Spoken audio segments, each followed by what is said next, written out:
Bueno amigos, en esta ocasión tenemos el gran placer y la gran satisfacción de encontrarnos con la señora Isabel de Sánchez. Ella es una destacada Bahá'í de la Comunidad de Perú. Ha sido miembro de Asamblea Nacional por muchos años. También fue miembro del Cuerpo Continental de los Consejeros. En esta ocasión vamos a recoger un poco su testimonio, sus experiencias. Señora Isabelita, nos gustaría que nos cuente un poco sobre cómo conoció la fe, dónde y cómo conoció la fe. Conocí la fe en Buenos Aires a través de mi amiga Rosita Aguirre, ahora de Converse, ¿no? Ahora, yo iba para hacer mis trámites en el ministerio por el puesto que tenía ocupando en el Ministerio de Salud y me presentó, nos reunimos con un joven, en aquella época ya tampoco tan joven, Heike Borkian. Y Heike Borkian empezó a hablarme de la fe. Mi amiga Rosita me había llevado precisamente para eso, para que me hablaran de la fe. ¿Ya? ¿De qué año estamos hablando? Estamos hablando del 51.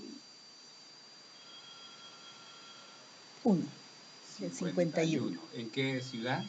En Buenos Aires fue la primera vez que escuché hablar de la fe con Ya, Heike Borkian. ya. Y me regaló un libro, Bajaola y la Nueva Era, y yo lo había empezado a leer, pero en la parte de historia me mareaban los nombres árabes y nunca seguí leyéndolo hasta el día en que recibí una carta de mi amiga diciéndome, me acabo de declarar Bahá'í. Y yo pensé que estaba equivocada completamente. Entonces tomé el libro para ver cómo le refutaba y la sacaba de ese error. Y allí empecé a encontrar la fe y empecé a cada vez más investigar. Y como tenía que ir a veces a Buenos Aires por mi empleo,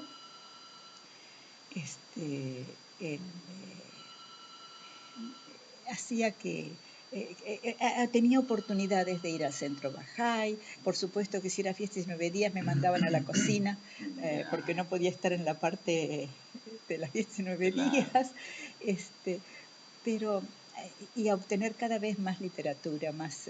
En aquella época ya no eran tantos libros, tenía así el Kitab i Khan y el Testamento de Abdul Bahá, el convenio, y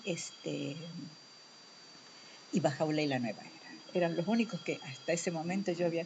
Pero había muchos trabajos hechos en imprenta, en mimeógrafo, que yo recolectaba y me llevaba a Rosario. Quien estuvo mucho tiempo ayudándome en Rosario, haciendo visitas a Rosario para ayudarme, fue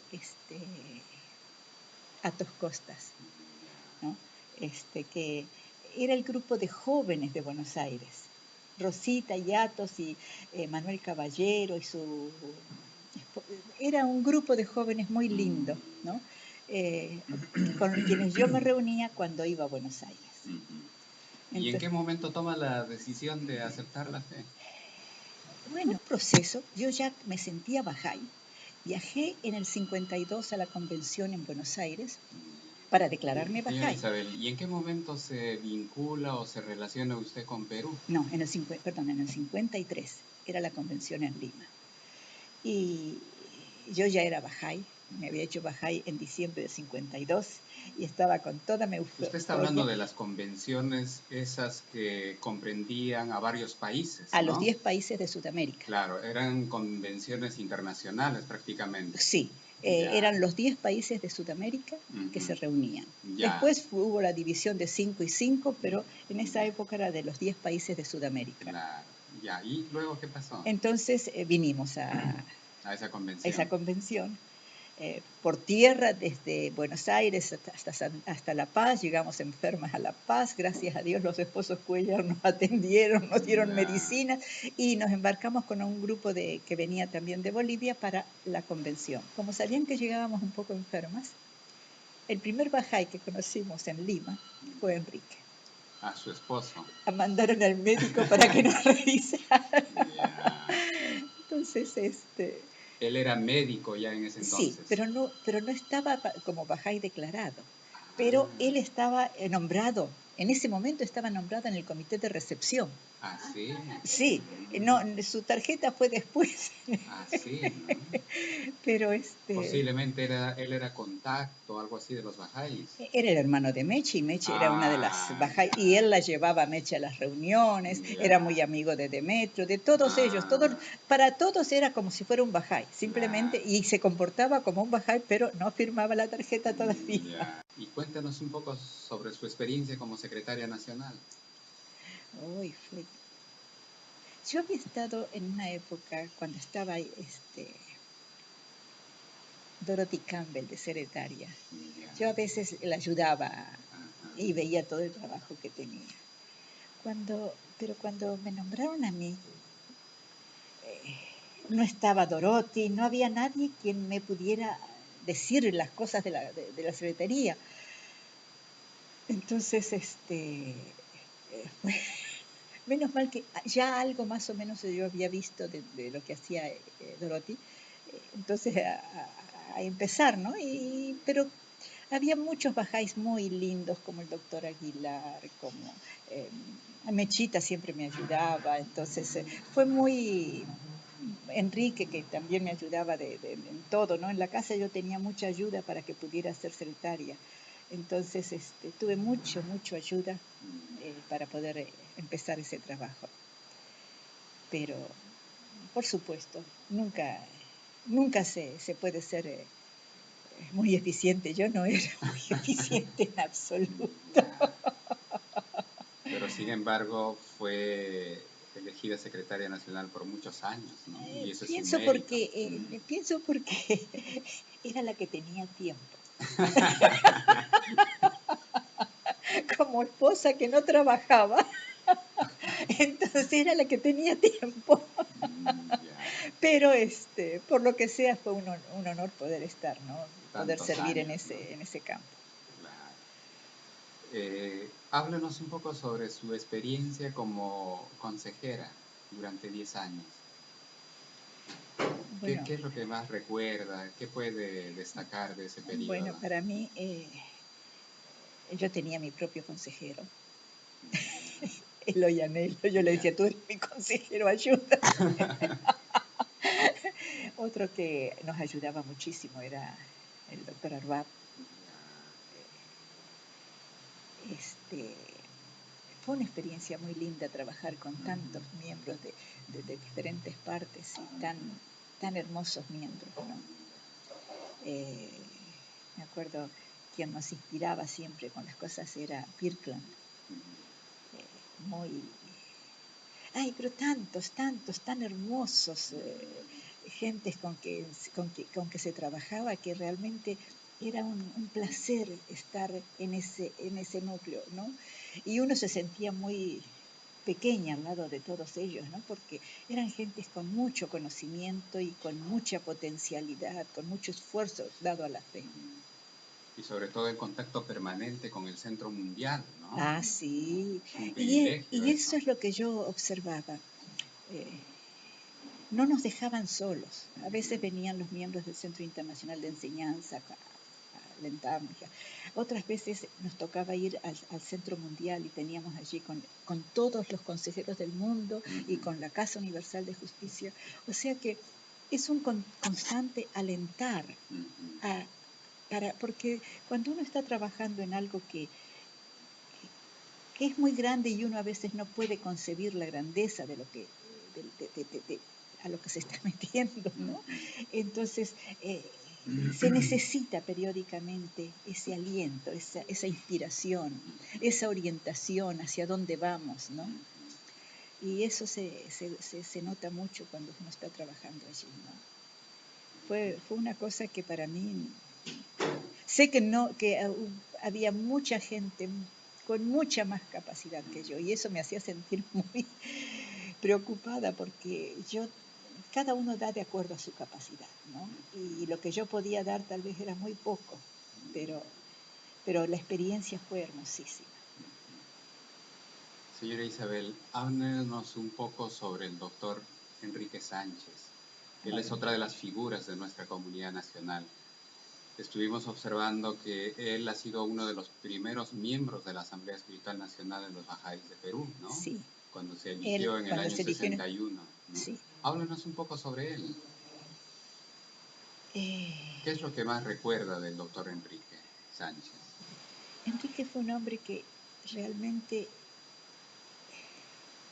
yo lo admiraba mucho en su forma de comportamiento, en su forma de tratar, en su forma de comprender a la gente. Él me ayudó muchísimo en todo momento. Fue un hombre que siempre estuvo sirviendo, si era médico como médico. Él jamás trajo un paciente del hospital a su consultorio, pero en cambio llevaba los pacientes de su consultorio al hospital para que le saliera más barato. Entonces, y tenía una capacidad para darse cuenta de los problemas, ¿no? Y una paciencia. Recuerdo que lo que me enamoró de él fue esa hombría de saber tolerar a la gente, ¿no? De darse cuenta que las personas están pasando por un momento malo y no permitir que eso lo confunda o lo enoje o cosa por el estilo. Se necesita mucho valor para eso, ¿no? Y mucha también tranquilidad espiritual, yo creo, ¿no? Porque él era un hombre que lo que hacía, lo hacía sabiendo que lo que estaba haciendo era lo mejor que podía hacer.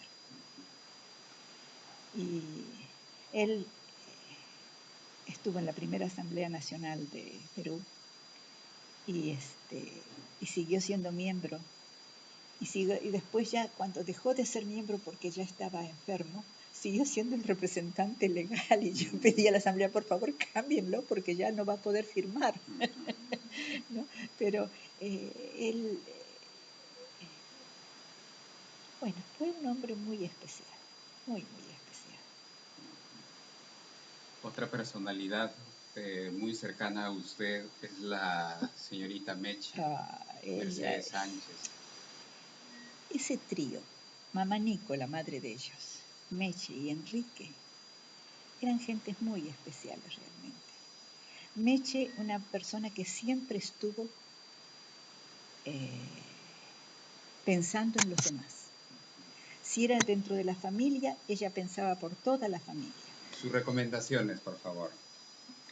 Una cosa, no dejen de hacer ahora lo que se tiene que hacer porque después más tarde van a decir, ¿y cómo yo no hice esto? ¿Y cómo yo no hice aquello? Y se van a sentir mal porque no han hecho lo que debían haber hecho. Pero porque lo que hacemos por la fe es algo que nos queda. Pero también nos queda lo que no hacemos. El tiempo desperdiciado inútil que pudimos haber ganado haciendo lo que deberíamos haber hecho, ¿no? Porque a veces estamos tan absorbidos por el mundo material o por el mundo intelectual que nos olvidamos que el mundo espiritual también tiene muchos, muy grandes requerimientos. Necesitamos nosotros desarrollar toda esa potencialidad que Dios nos ha dado y ponerla al servicio de la fe. Y a veces nos sentimos desorientados. Y cuando nos sintamos desorientados, hay dos ayudas que podemos tener. Una es en los escritos sagrados, profundizarnos en los escritos y entender bien nuestra posición. Otra es buscar consejo en aquellos miembros de la comunidad que sentimos que podrían orientarnos, empujarnos a un camino que tal vez nosotros no conocemos bien o que no nos damos cuenta. Para eso tenemos nuestras asambleas, para eso tenemos nuestros miembros auxiliares, nuestros consejeros que nos pueden estar impulsando. Cualquier servicio que hagamos vale mucho más que cualquier cosa que ganemos en el mundo material.